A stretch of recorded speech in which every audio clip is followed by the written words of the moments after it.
I'm joined here in Studio 57 by presidential historian Doug Brinkley and as well Jimmy Carter's biographer. Now, as his biographer, can you share stories that highlight his character and his values? Well, keep in mind that Jimmy Carter loved Christ, and it was being a Baptist meant a lot to him. In his last decades of his life, he would go to Maranatha Baptist Church, and he would talk and give in pastor to his congregation. After the presidency, he took his Christian values and kind of married it with his mother, Miss Lillian, who at 80, Miss Lillian, his mom, took care of people with leprosy. I mean, all over the world. So he was kind of a Baptist missionary zeal, but he created the Carter Center in Atlanta, a nonprofit, and boy, did it take off. They helped to eradicate guinea worm disease and river blindness.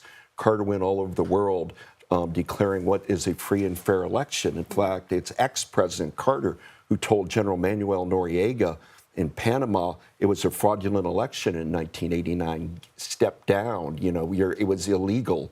He did the same thing when Daniel Ortega of the Sandinistas lost in Nicaragua. He went and saw him and said, you lost, but if you stepped down, you would have brought democracy to Nicaragua. So this is somebody who then, as ex-president, is known for Habitat for Humanity. There's something amazing about thinking somebody like Carter was in the Oval Office, dealing with the peace in the Middle East and Russia, and then, lo and behold, he's working in low-income neighborhoods, building houses for people in need. And he won a Nobel Prize as ex-president. He should have won one as president for Camp David with Menachem Begin and Anwar Sadat. They won, but Carter was the broker. But I think when we reflect on his death, I think of the long 100 years of Jimmy Carter, not just the governor, not just the president, not just the ex-president, but this extraordinary American life. And it is often said that Carter redefined the post-presidency. How did he do that? Well, they used to say he used the presidency as a stepping stone for greater accomplishment. It was a backhanded compliment. Because Carter got beat definitively by Ronald Reagan in 1980. He did not get reelected. But during his presidency, he did things that helped inform the post-presidency. Carter's the one who made the term human rights synonymous with our State Department. Yes, Eleanor Roosevelt did it with the UN, but Carter was the human rights president. Carter's the one that could tell, because the Panama Canal Treaty, what ex-President Trump, soon to be President again Trump, is saying, why did we give Panama Canal to Panama? That was Carter's treaty, which was a big deal when he did that. It's Jimmy Carter who recognized the People's Republic of China as president. So as ex-president, they treated him in a grand fashion. He was the first president to go to Nigeria. He denounced apartheid as president. So parts of those 4 years, 1977 to 81, things he did, he was able to continue and use them for this long shadow of an American life. So the shift from presidency to post-presidency, this humanitarian work, how was he able to make this shift so successfully? It was a horrible first year. He lost. He was able to, Reagan sent him to be like an envoy to greet our Americans that were held hostage in Iran. Carter went to Germany, greeted them. Then he went to planes. It's January. It was cold. He sat there. And Rosalind Carter and Jimmy Carter were depressed. They didn't know what they're going to do with their lives. And then in the fall of 81, Anwar Sadat was assassinated. And that was a brother Anwar to him. And he realized that Sadat gave his life for the peace cause of Israel and Egypt. And Carter got more grit and said, I'm going to go and I'm going to give my life to be a peacemaker. And it gave him the inspiration to start building the Carter Center and start doing all these things. And he wouldn't have been an incredible ex-president without help of people like former Secretary of State James Baker or even George Herbert Walker Bush. And then he would anger presidents. I mean, Bill Clinton was furious at Carter for going into Haiti or North Korea. They used to call it parachuting to peace. Carter believed that if there was a civil war going on, the UN couldn't mediate an internal civil war. But as a leader of the Carter Center, he could go in and kind of serve as a super mediator. It worked a lot and it didn't work a lot, but he always gave 100% to that cause of peace. So obviously a complex legacy, but how did the public's perception of his legacy shift over time? You know, I think Robert Casa, as always, was so great in giving us that snapshot. But it started turning on Carter. He had a great inaugural. He walked his inaugural. He publicly said the Democratic Party is a albatross around my neck. Well, that's your party, Mr. Carter. What he meant was the liberal Ted Kennedy wing and the more moderate to hawkish foreign policy Scoop Jackson of Washington State wing. And he didn't like politics, so he was kind of an outlier, a one-offer, and yet he was a micromanager, and he read all the documents, and he did all these things himself. But the public started turning on him. Stagflation, long gas lines, the economy wasn't doing great. And add to that, he did a blunder, I think, when he boycotted, didn't allow our own Olympic athletes to be in 1980, the Moscow Olympics, like punishing our athletes because the Soviet Union invaded Afghanistan. So by the end, and when he got beat by Reagan, nobody would call themselves a Carter Democrat. He was seen as, a one-termer, not high in the polls. But with perspective, now we start laundry listing, and Robert was doing some of that. He'd created the Department of Energy, created Department of Education. FEMA is his.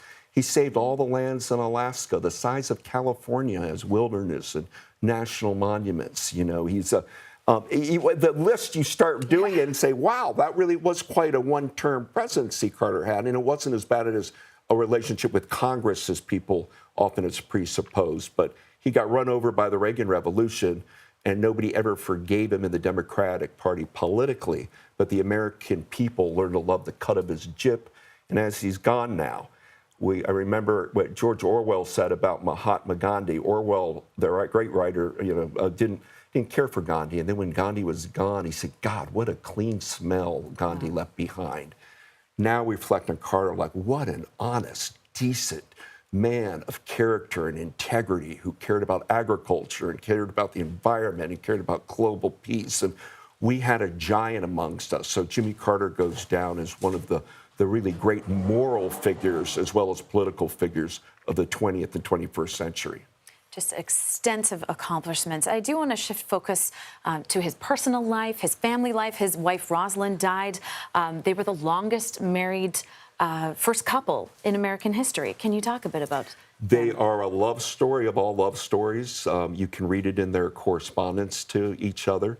They had shorthand like nobody's business. Their children were born at different naval bases. Carter is the first person in American history to graduate from the U.S. Naval Academy in Annapolis. But his ambition, and he was ambitious, was to be chief of naval operations. But he got bounced around with his wife. I mean, one of the kids, they're born in, they're up in Rhode Island, and then they're in Virginia and Hawaii, and then he was in a nuclear submarine for the Rickover class. So in many ways, they just were inseparable. And as president, he would have her sit in on meetings. And then in her own right, she became a champion of mental illness when it was stigmatized. And she's the person who brought mental illness to the forefront the way Betty Ford did alcohol and drug addiction. And then every step of the way, she was with her husband in his post-presidency, from house building to peacemaking. And they were not the most, they were completely unostentatious.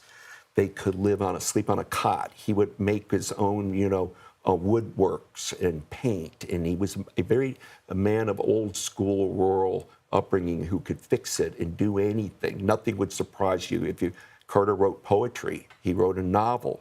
He painted all the time. And his wife was there with them and sharing in this journey. Their big love became the outdoor worlds, and she became a great fly fisher person like himself. And they would go to these incredible outreaches of the world and sit by the stream. And they very much connected God and their religion to the natural world. And it gave them a lot of solace, as did staying in planes, knowing your neighbors, being part of the community, showing up at local events, staying there. And even Georgia, we call it red state now. And even America's Georgia area is red in political terms, but everybody respects Carter because he didn't leave. Most people leave the presidency and go to get rich. They become billionaires almost, get big pay. Carter wrote books and stayed in planes. He didn't serve CEOs of boards, wasn't trying to be a billionaire. He's a modest person like Harry Truman, one of his heroes. And we reflect back and we don't see that cut of that jib much anymore. Now, and that character and that skill set you've been discussing, did that come from his parents, his family? Can you talk a bit about his relationship with his father and how that was a guiding principle? Of course. Look, his mother and father were very different. James Carter was a segregationist, still believed blacks had to go in the back door, Jim Crow, Georgia.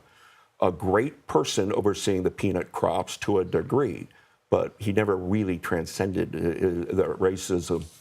Where Ms. Lillian was a deep integrationist. So if you were black and she was home, you'd come in the front door. Her hero was Jackie Robinson, and she went to see him when he integrated baseball with the Brooklyn Dodgers. She created a place called Konania Farms, where people that were in interracial relationships, she gave them medical care because she was a nurse. I mean, she was a progressive left.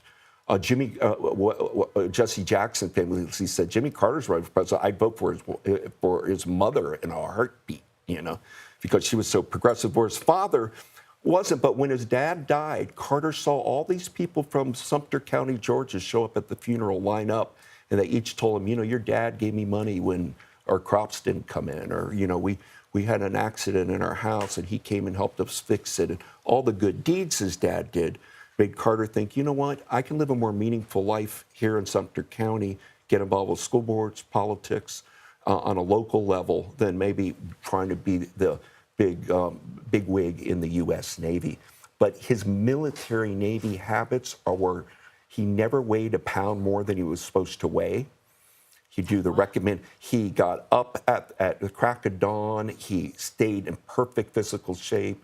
He hunted, he hiked, he collected arrowheads, he walked on long distances. And so he saw life as a great bounty to be lived and had complete control over his emotions, and perhaps too much so. We call him our engineer president, because he was a nuclear engineer, but he had to have things kind of in control. He wasn't a sailor. He didn't go with the winds or spontaneity. He kind of was a nuclear submariner going from point A to point B. What didn't he do? Well, Douglas Brinkley, thank you so much for your insights and for this look back. Really appreciate you here, Douglas Brinkley, presidential historian.